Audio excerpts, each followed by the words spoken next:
1월 12일 금요일 토론토 한인 장로교회 새벽 예배에 오신 여러분들을 주님의 이름으로 환영합니다. 우리 함께 기도하시면서 오늘 새벽 예배 시작하도록 하겠습니다.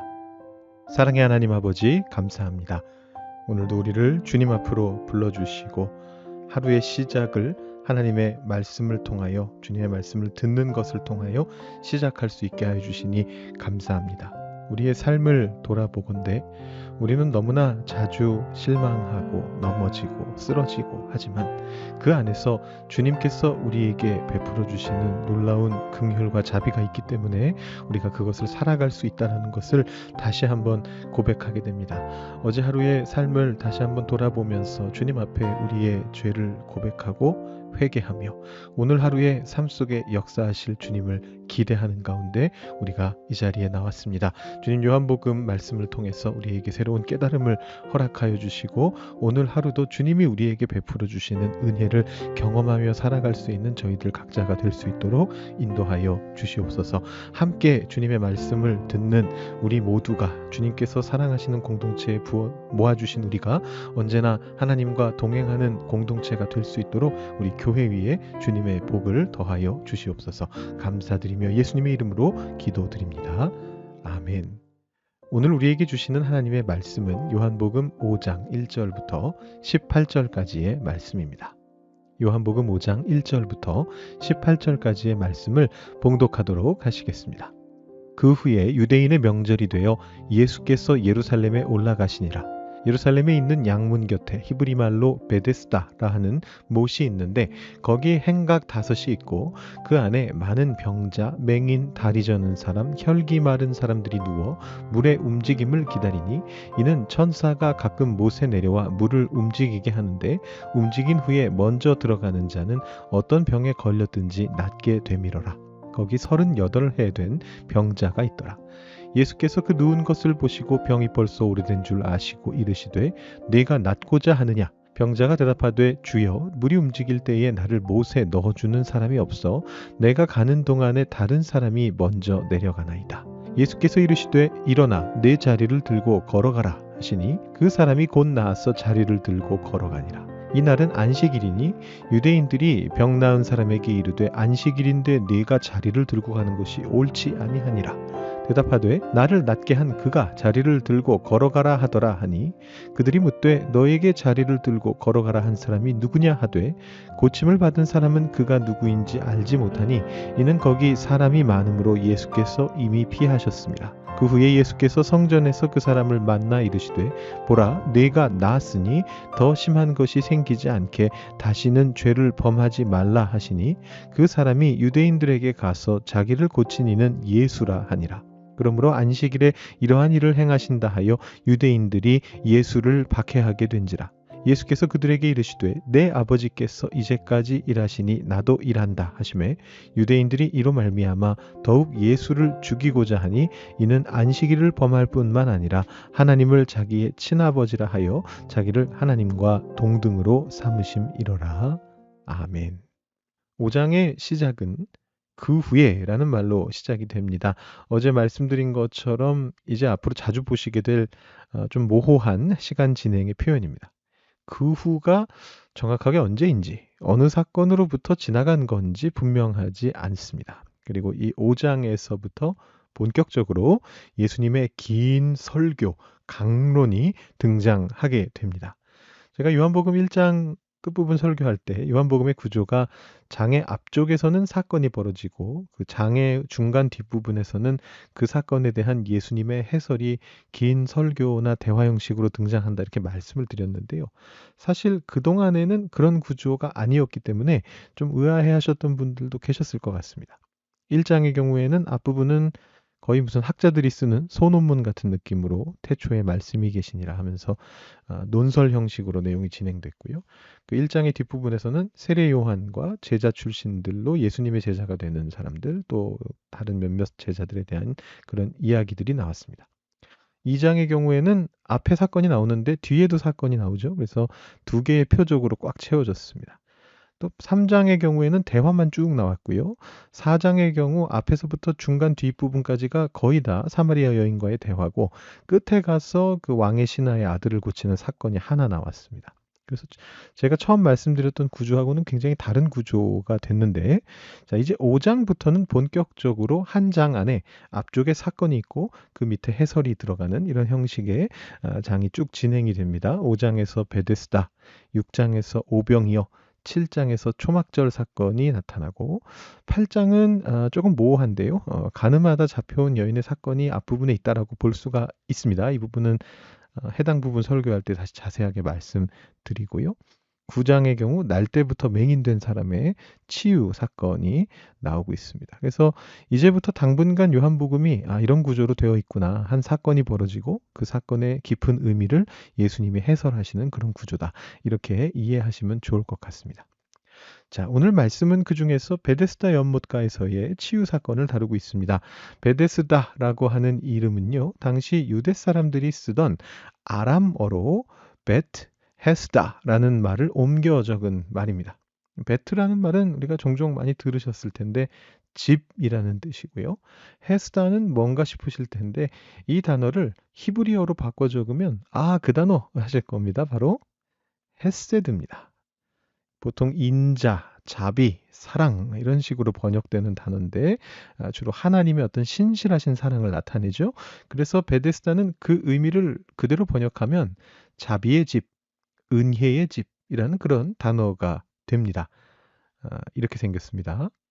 앞에 화면을 보시면 두 개의 이렇게 호수가 있고요. 그 연못이 있고 그 주변을 벽이 두르고 있습니다. 행각이 총 5개가 있죠. 가운데 있는 하나의 행각까지 포함해서 5개가 있습니다.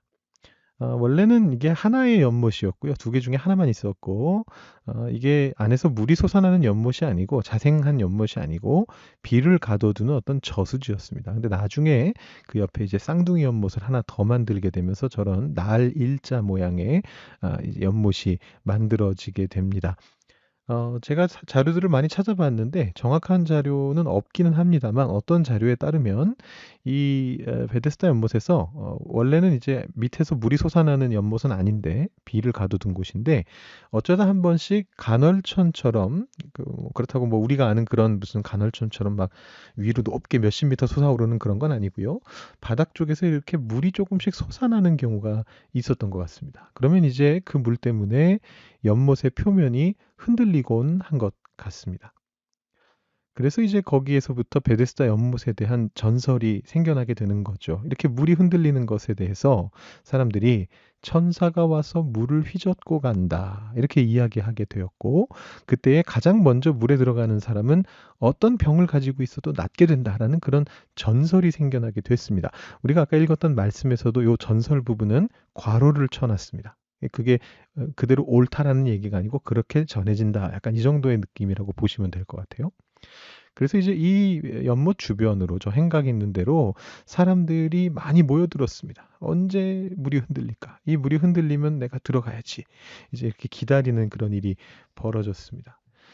굉장히 아비 규환의 현장이었을 것 같습니다. The Chosen이라고 하는 이 선택받은 자라고 하는 기독교 드라마 시리즈가 있는데요. 뭐 넷플릭스 이런 데서도 보실 수가 있는데 거기에서 이 베데스다 연못의 치유 사건을 드라마 에피소드로 만든 게 있습니다. 제가 이게 저작권 문제가 있기 때문에 전체를 보여드릴 수는 없고 그 중에 한 장면만 스틸 컷으로 사진 한 장으로 한번 보여드리겠습니다. 웬 남자가 거의 날다람쥐 같은 포즈로 물속으로 날아들고 있습니다. 이 사진이 좀 우습게 나온 거고요. 드라마 자체는 굉장히 진지한 드라마입니다. 아무튼 이게 지금 경쟁이잖아요. 한 사람만 낳게 되니까 아주 경쟁이 치열했을 것입니다. 이 38년 된 병자는 그중 경쟁에서 낙오된 사람이었던 것이 분명합니다. 본인이 고백한 것처럼 혼자 있거든요. 가족들도 뭐 지인들도 다 그를 버리고 떠나갔습니다. 몸을 움직이지 못하는 병이었기 때문에 남들보다 불리했습니다. 손톱만큼의 희망 때문에 그곳을 떠나지는 못하는데 그렇다고 가능성이 있냐 하면 0에 가깝습니다. 저렇게 날다람쥐처럼 뛰어드는 사람들 틈에서 도와주는 사람 하나 없는, 그런데 몸은 움직이지 못하는 그런 병자가 어떻게 제일 먼저 물속으로 들어가겠습니까? 여기에 저는 저의 상상력을 살짝 가미해 봤는데, 이 병자가 그렇게 경쟁에서 밀리다가 어쩌면 연못에서 가장 먼 곳 바깥쪽으로 밀려나 있지 않았을까, 그런 상상을 해봤습니다. 왜냐하면 예수님께서 그곳에 도착해서 수없이 많은 병자 중에 굳이 이 병자를 보고 말을 거셨다라는 건 아마 가장 바깥 라인에 있었지 않았을까, 이렇게 생각을 해보는 거죠. 그러니까 뭐 더더욱 물에 들어가는 건 하늘의 별 따기였을 겁니다.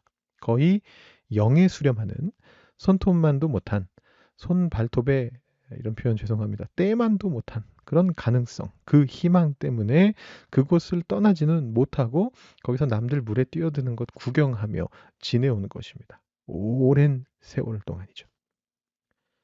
그래서인지 이 병자는 내가 낫고자 하느냐라는 예수님의 극히 쉽고 단순한 질문을 제대로 이해하지 못합니다.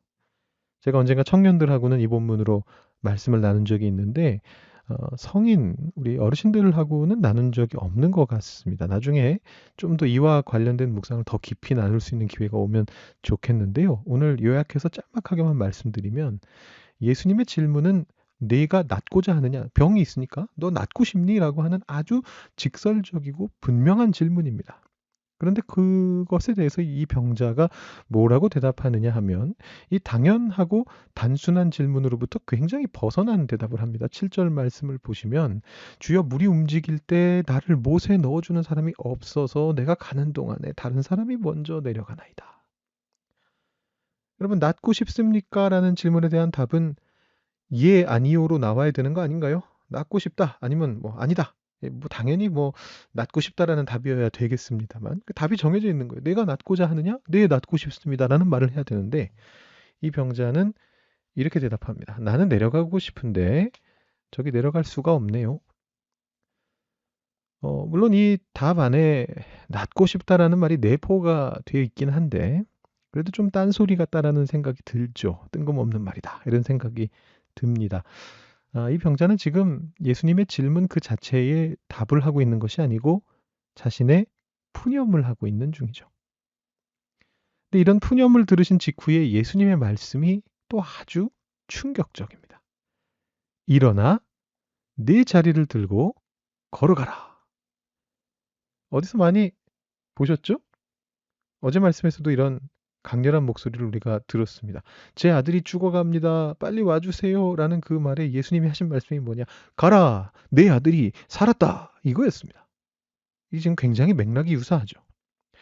그래서 어떤 학자들은 4장 끝에 나오는 그 왕의 고관 아들의 기적이 이 5장과 주제적으로 연결된다, 그렇게 생각하기도 합니다.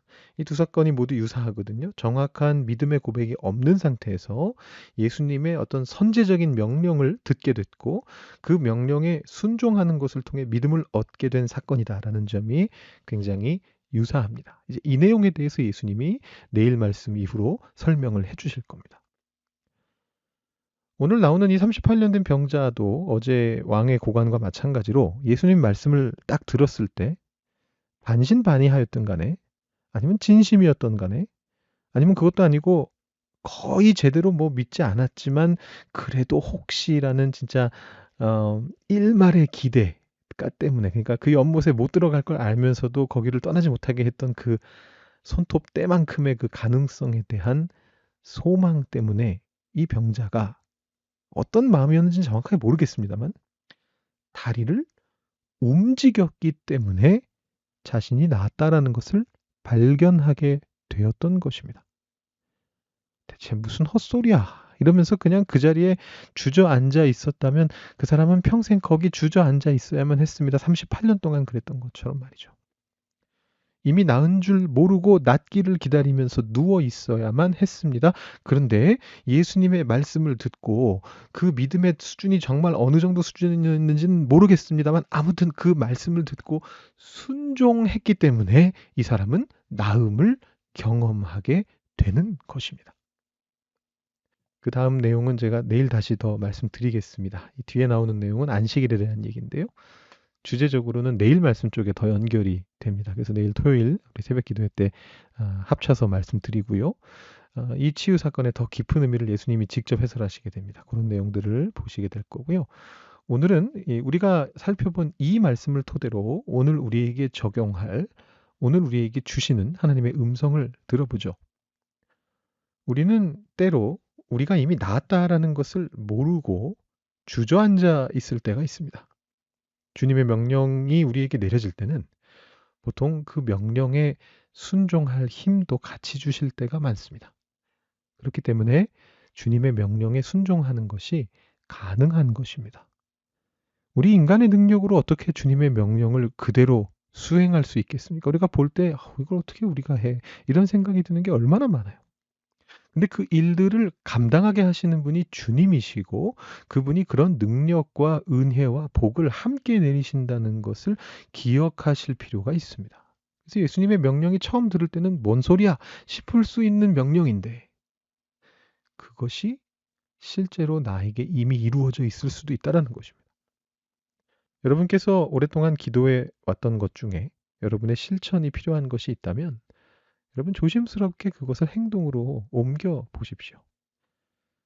아직 준비가 덜 된 것 같아서, 아직 하나님의 응답이 분명하지 않은 것 같아서, 그래서 기다리실 수도 있습니다. 때로는 뭐 정말 그렇게 기다려야 할 때도 있습니다.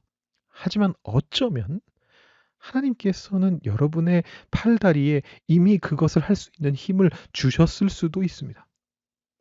그러니 반신반의이든 작은 소망이든 일말의 기대든 한번 움직여 보십시오.